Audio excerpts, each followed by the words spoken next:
മുൻനിർത്തിയായിരുന്നു മത്സരത്തിന് ഇറങ്ങിയത് കോൺഗ്രസ്. എങ്ങനെയുണ്ട് അല്ല, ഞാൻ പറയാം, UDF-ന്റെ 2 ഇരട്ടി സീറ്റുകൾ കിട്ടിയിട്ടുണ്ട്. ഇവിടെ CPM തകർന്നറിയുമ്പോൾ 2 ഇരട്ടി സീറ്റുകൾ ഇവിടെ പട്ടം, ചെമ്പഴന്തി പോലത്തെ കോട്ടകൾ, CPM CPI ജയിച്ചുകൊണ്ടിരുന്ന കോട്ടകളൊക്കെയാണ് ലെവലിൽ വിജയിച്ചുകൊണ്ടിരിക്കുന്നത്.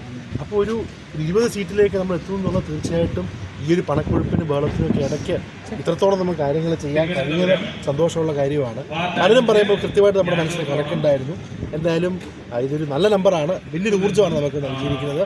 ശക്തമായി കേരളത്തിലുടനീളം, അത് ഗ്രാമപഞ്ചായത്താവട്ടെ, ബ്ലോക്കാവട്ടെ, മുനിസിപ്പാലിറ്റി ആവട്ടെ, കോർപ്പറേഷനിലാവട്ടെ, നമുക്ക് മുന്നേറാൻ കഴിയുന്നത് സന്തോഷമുള്ള കാര്യം തന്നെയാണ്. തീർച്ചയായിട്ടും എല്ലാ വോട്ടർമാരോടും നന്ദി പറയുന്നു. ഇതിൽ കൂടുതലാണെന്നാണ് ആഗ്രഹം. പക്ഷേ ഈ സാഹചര്യത്തിൽ നല്ലൊരു നമ്പറാണ്. നല്ല ആളുകൾ മിടുക്കരായിട്ടുള്ള നല്ല സ്ഥാനാർത്ഥി ജീവിതം ഒരു ഘട്ടത്തിൽ LDF-നെ പിന്നിലാക്കി 2ാം സ്ഥാനത്തേക്ക് എത്തുമെന്നുള്ള നിലയിലുള്ള മുന്നേറ്റം ഉൾപ്പെടെ നടത്തിക്കൊണ്ടിരിക്കുകയായിരുന്നു. ഒരു ഏകദേശം 3 സീറ്റിലേക്ക് വ്യത്യാസത്തിലായിരുന്നു. ഫൈനൽ കണക്ക് വന്നില്ലല്ലോ. ഫൈനൽ കണക്ക് എന്തായാലും വരട്ടെ. അതോടൊപ്പം വിഴിഞ്ഞം സീറ്റ് ഇലക്ഷൻ നടന്നില്ല. അപ്പോൾ ആ സീറ്റോടൊക്കെ വരുമ്പോഴത്തേക്കും വിചാരിച്ചതിൻ്റെ കാര്യങ്ങൾ വരും കാലങ്ങളിൽ ഭരണം വീണ്ടും തിരിച്ചുപിടിക്കാൻ കഴിയുമെന്ന പ്രതീക്ഷയുണ്ടായിരുന്നു. ഇതൊരു വലിയ ക്ലിയർ ആയിട്ടുള്ള മാൻഡേറ്റാണ്. കേരളത്തിലുടനീളം UDF-ന് വേണ്ടിയുള്ളൊരു മുറവടിയാണ്.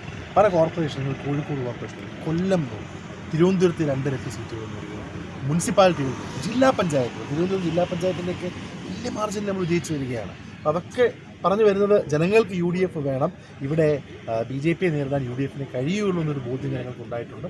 ശക്തമായി തന്നെ നമ്മൾ ഇനി തിരുവനന്തപുരത്ത് പ്രവർത്തിച്ച് തന്നെ നമ്മുടെ പ്രവർത്തനത്തിലെ പോരായ്മകൾ മാറ്റിക്കൊണ്ട് തിരുവനന്തപുരത്ത് ശക്തമായിട്ടുള്ള പ്രവർത്തനമായി UDF-ന് ഇങ്ങനെ കൃത്യമായൊരു പ്രവർത്തനം ഏറ്റെടുത്തപ്പോൾ ഇത്രയും വലിയൊരു വിജയം ഉണ്ടാക്കാൻ കഴിഞ്ഞു. നേരത്തെയൊക്കെ അങ്ങനെ പിന്നോട്ട് മാറിയത് കൊണ്ടാണോ ഇങ്ങനെ ഒരു വിജയമൊന്നും നേടാൻ കഴിയാതിരുന്നത്?